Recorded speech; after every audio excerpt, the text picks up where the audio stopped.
नमस्कार बस्तर मित्र में आपका स्वागत है। मैं हूं अभिषेक तिवारी। मुख्यमंत्री भूपेश बघेल 29, 30 व 31 अक्टूबर को 3 दिन मरवाही में चुनाव प्रचार करेंगे और इस दौरान वे मरवाही के साथ ही मध्य प्रदेश के अनूपपुर में भी चुनावी सभाओं को संबोधित करेंगे।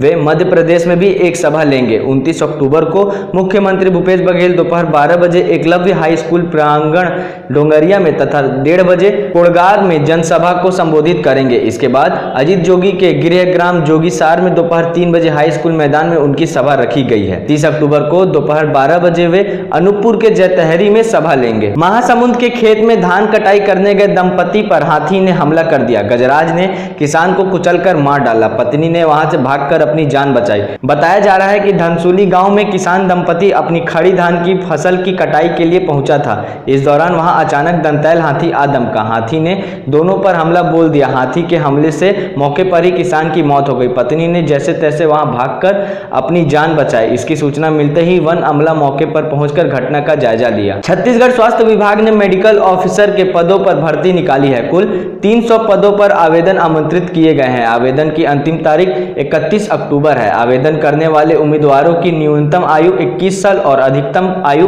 35 साल होनी चाहिए। आरक्षित वर्ग के आवेदकों को नियमानुसार छूट दी जाएगी। कुल 300 पदों पर भर्ती होनी है। इनमें से 177 अनारक्षित है। वहीं एससी के लिए 47, एसटी के लिए 64 और ओबीसी के लिए 12 सीटें आरक्षित है। इन पदों के लिए वेतन 56,100 से लेकर 1,77,500 तक है।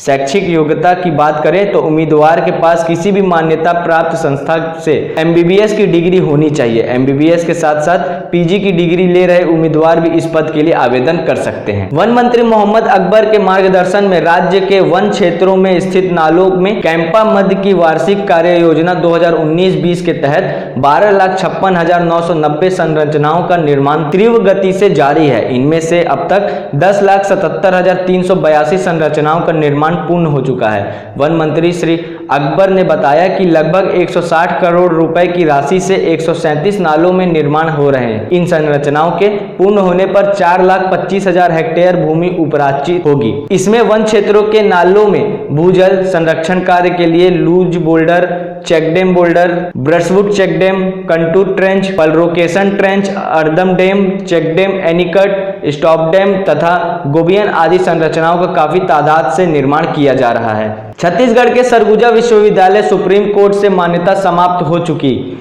द स्टेट इंस्टीट्यूट के 1108 छात्रों को परीक्षा लिए बगैर डिग्री बांटने के आरोप में घिर गया है। शिकायत है कि विश्वविद्यालय के पास परीक्षा लेने, प्रश्न पत्र सेट करने और परीक्षा फीस से संबंधित कोई दस्तावेज नहीं है। शिकायत इसी विश्वविद्यालय के पूर्व कुलपति डॉक्टर सुनील कुमार वर्मा ने दस्तावेज समेत राज्यपाल सरगुजा रेंज आईजी से की थी। मामले में राजभवन ने जांच पूरी कर ली है। बताया जा रहा है कि करीब 1000 परीक्षार्थियों की डिग्री जांच के दायरे में आ गई है। जिले के राष्ट्रीय राजमार्ग 30 में ग्राम मस्सू कोकोड़ा के पास ट्रक और टाटा मैजिक वैन के बीच जबरदस्त भिड़ंत हो गई।